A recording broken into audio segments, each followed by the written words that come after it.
सरदार दुकानदार से, यार एक हथौड़ी और कील देना। सेल्समैन, अरे सरदार जी ये कंप्यूटर की दुकान है, यहाँ इन चीजों का क्या काम। सरदार, ओ यार मुझे अपने कंप्यूटर में विंडो लगानी है।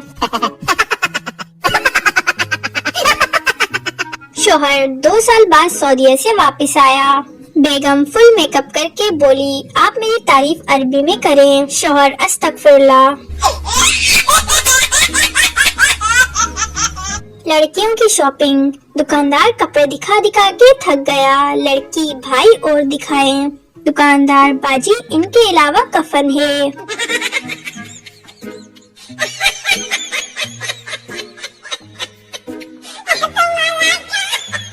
दो पागल पानी पीने गए तो गिलास उल्टा पड़ा था। पहला पागल, इसका तो मुंह ही नहीं है।